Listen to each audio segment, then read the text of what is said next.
Olá, bom dia a todos. Aqui é o Pablo Bittencourt, economista-chefe da Fiesc. Hoje é 11 de abril e eu passo para comentar o elemento mais importante da semana, evidente, é a política tarifária de Donald Trump, vai e volta, tarifas que chegavam a 35%, 40% em alguns casos para países do leste asiático e agora foram todas para 10%, exceto a China.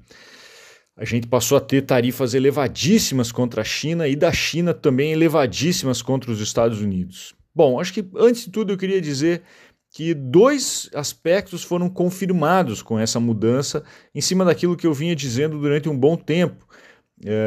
É que, primeiro, o inimigo é a China, né? O grande inimigo dos Estados Unidos é a China e as tarifas são um dos mecanismos utilizados para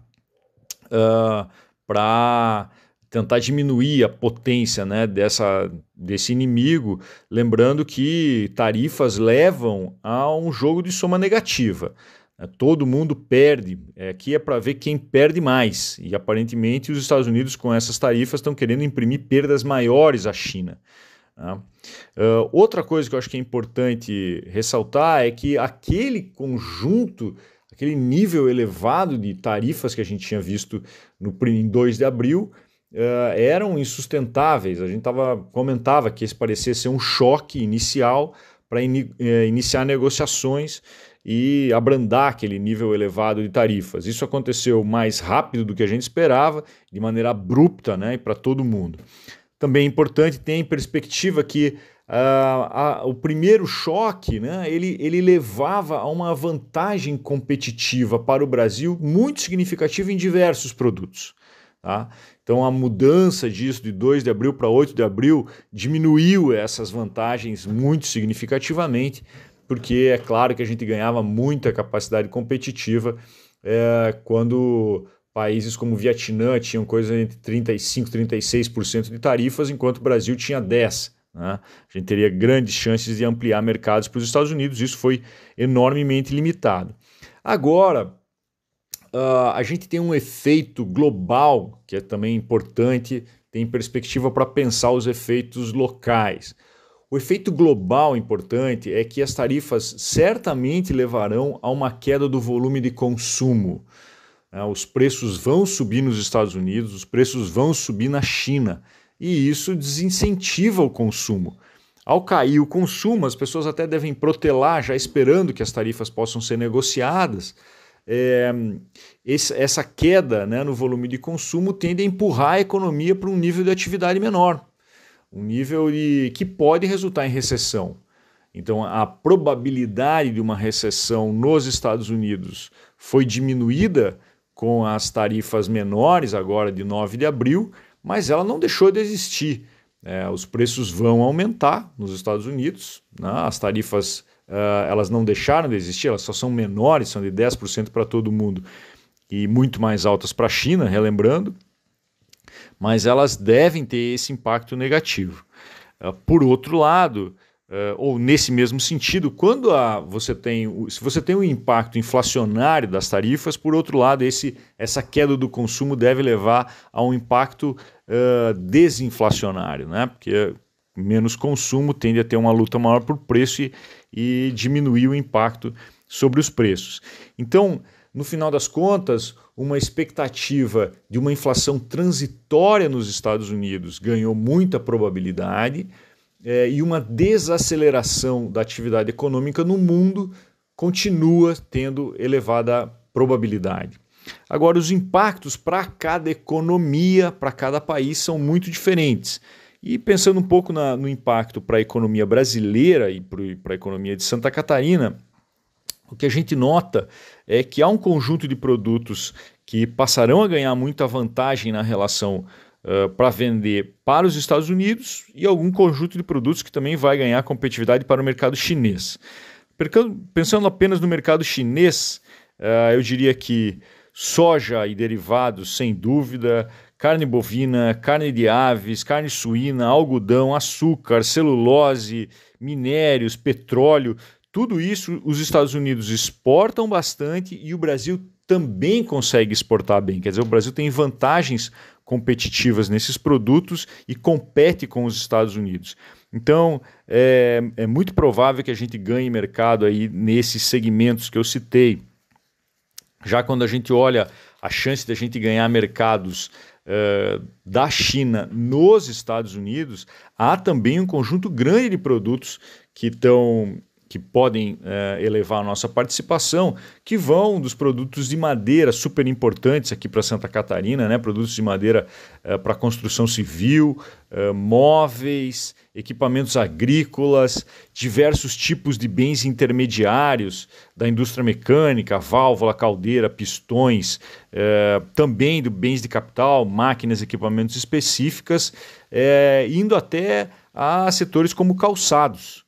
Tá? Então, assim, é muito provável que se os empresários tiverem esse esforço para tentar abrir mercados, para tentar abocanhar partes do mercado chinês, encontrar clientes nos Estados Unidos, podem sim ganhar mercado, porque, especialmente se essas tarifas ficarem elevadas, né, muito elevadas, o Brasil tem competitividade sim para entrar nesses mercados.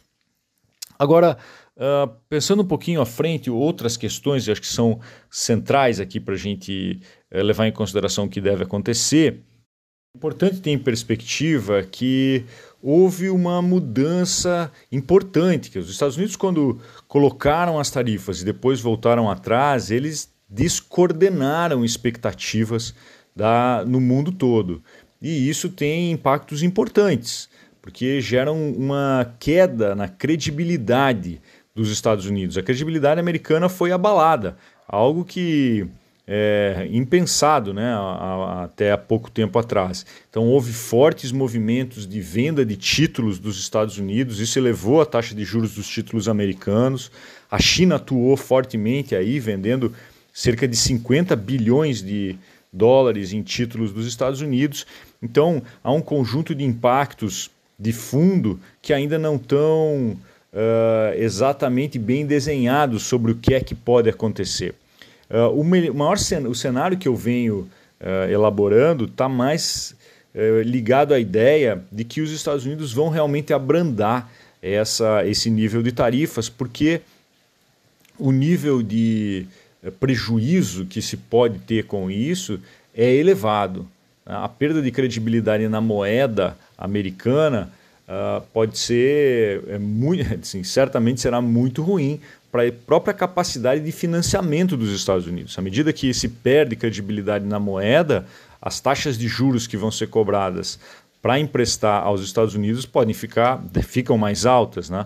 Então esse fenômeno que a gente viu agora, ele pode ser exacerbado, ele pode ser intensificado pela capacidade, tanto por políticas que voltem a descoordenar expectativas, como por ações da China e de outros países que intensificarem suas relações comerciais.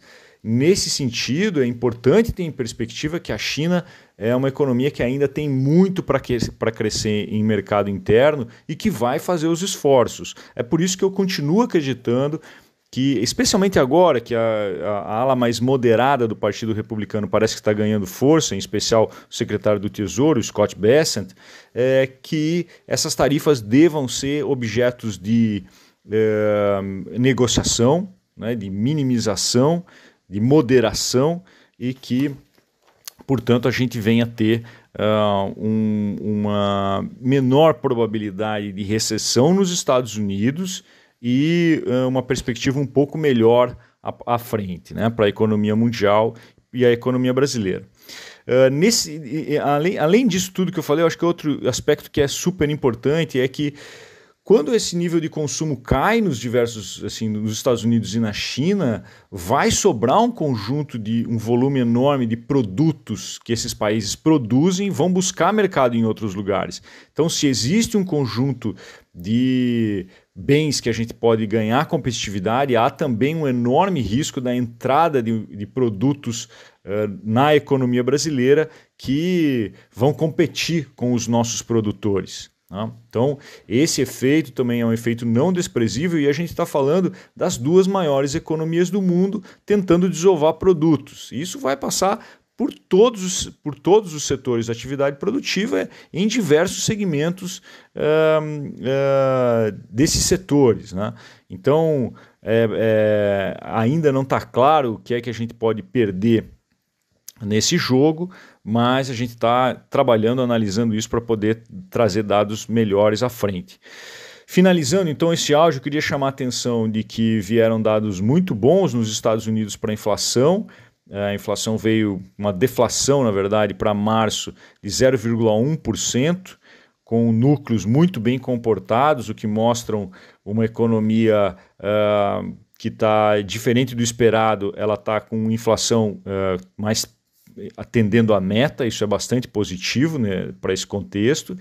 E no Brasil, os dados ainda de atividade econômica continuam mostrando um processo de desaceleração, ainda que os dados de serviço tenham vindo bastante fortes em fevereiro, 0,8% de crescimento. Mas quando a gente olha lá dentro do dado, vai ver que os dados de consumo das famílias, que são os que mais importam para analisar desaceleração do consumo, cresceram só 0,5%, enquanto que outros, como serviço de informática, que estão mais ligados ao aumento de produtividade nas empresas, etc., cresceram 1,8%. Então, aparentemente, esse padrão de crescimento do setor de serviços continua dando sentido para um movimento de desaceleração da atividade econômica aqui no Brasil. Bom, é isso. Obrigado a todos e até o próximo áudio.